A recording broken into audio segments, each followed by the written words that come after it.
अस्सलाम वालेकुम जनाब। एक बादशाह सी ते उन्हें ना अपनी अवाम ते ना आख्या भी कोई मेनू शिकायत नहीं दरबार च लैके आ रहा, लगता मेरी अवाम बड़ी खुशहाल है।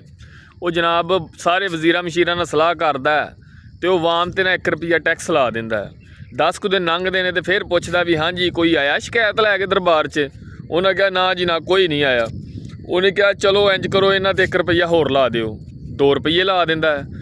वो आवाम 2 रुपये टैक्स देना शुरू हो जाती है। जो 15 दिन लंघते हैं फिर पुछदा है अपने वजीरा मशीरां नूं कोई आया बंदा शिकायत शकूत लैके दरबार ते कि साढ़े ते जुल्म हो रहा है। आंदे कोई नहीं आया। उन्हें एक बड़ा परेशान होया, उन्हें कहा मैं टैक्स भी लाता है फिर भी नहीं अवाम आ रही मेरे कोल अपनी पेशकश लैके भी जनाब साढ़े ते जुल्म है हो रहा है। उन्हें ना आख्या अपने वजीरा मशीरां नूं कि इन्हां नूं ना लित्तर मारने शुरू कर दिओ। वो एक पुल सी नहर तो पार ते उस तो परली साइड तो खेतीबाड़ी करन जांदे सी पुल लंघ के। उन्हें जनाब नाले टैक्स भी लैना तो नाले पुल ते खिलार के लित्तर मारने सुबह शाम। वो जनाब लित्तर उन्हें खाते रहना। अखीरी एक दिन वो सारे इकट्ठे होकर बादशाह के दरबार से आ गए। उन्हें कहा जनाब बड़े परेशान हाँ तो एक अर्ज लैके आए हैं। बादशाह ने आख्या दसो। उन्हें कहा जनाब साढ़े ते 1 रुपया टैक्स लगा असीं दिता, फिर 2 रुपये लगे असीं दिता। बादशाह ने कहा हुण दसणगे भी चलो ये साढ़े ते जुल्म घट करो।